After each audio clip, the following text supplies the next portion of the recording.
possibly I was asked because I represent physical proof that an employer can come through this process with some semblance of sanity and a full head of hair. Any journey through this process, as we all know, is going to be time-consuming and it's going to be quite difficult. But after coming out of the other end and going through this difficult process, I still absolutely, truly believe, probably more now than ever, that this is a worthwhile process for the effort to go to. The pros have far, far outweighed the cons.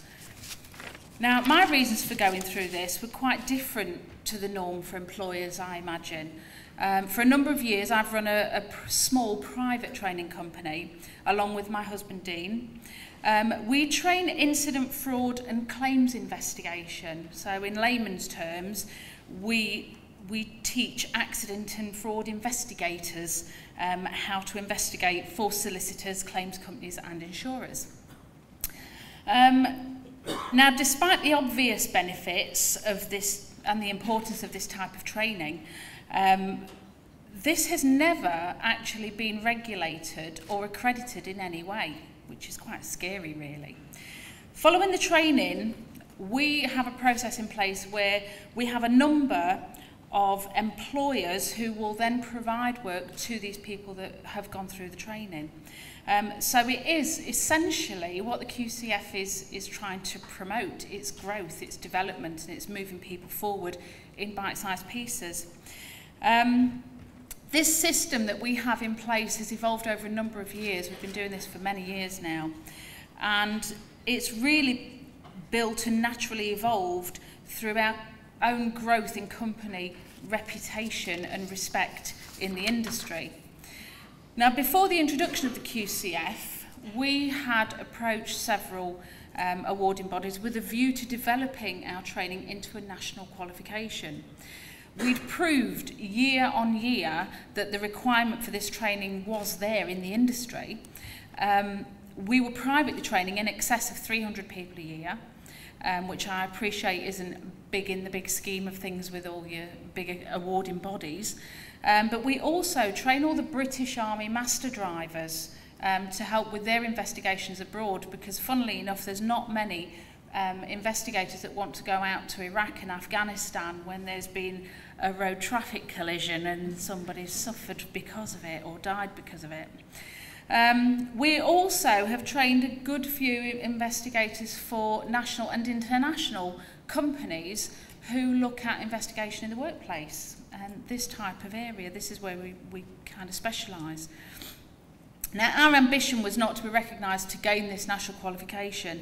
It soon became very apparent to us that our numbers weren't big enough to make it financially interesting for awarding bodies, which I can fully understand and appreciate. But it also became apparent that there was some concern about there being sufficient understanding of our course content and where we fit in the industry to enable effective assessment and verification and monitoring of such a national qualification. So for many years, we plodded on and continued growing our level of industry recognition and demand, but not actually being able to obtain this elusive status of national qualification. We finally made the decision to become an awarding organisation, and we commenced our application towards the end of January, beginning of February. Following a lot of support from QCDA and Ofqual, we managed to gain full accreditation, full recognition in June, and we put our qualification consisting of 5 units onto the QCF in August and started certificating in September. So we finally had it. Now, I've worked in a training and educational environment for a number of years, but in several different capacities. First, as simply an employer developing and delivering in-house training, what I needed my staff to do just for me. Then as a lecturer and internal verifier for a college, and finally as a private learning provider, with my own business obviously. So this experience over time has afforded me probably a much greater understanding than many employers out there of how occupational qualifications work. When I found out about the QCF, I thought it was just the most wonderful idea. This is what we had been crying out for so long. It offers so much more flexibility for everybody involved in the process. It makes achievement more practical, more accessible for the learners. It enables the tailoring of qualifications to the specific needs of employers and, very importantly, to industry. Clear benefits to using the investigators who go forward with this qualification. It's becoming naturally, and it was never intended to be so, but it is becoming a bit of a benchmark within industry, and we're now finding organisations, employers out there who will only recruit these investigators who've been through the training and hold our DNA certificate.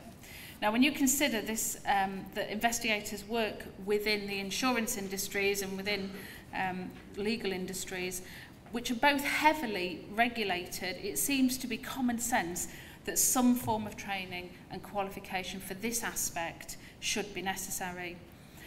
Everyone else who works in these industries has to hold valid and credible qualifications. It makes no sense to me whatsoever that someone who is tasked with something as important as the basic investigation and of circumstances and the validity of these claims shouldn't have any kind of formal training or qualification.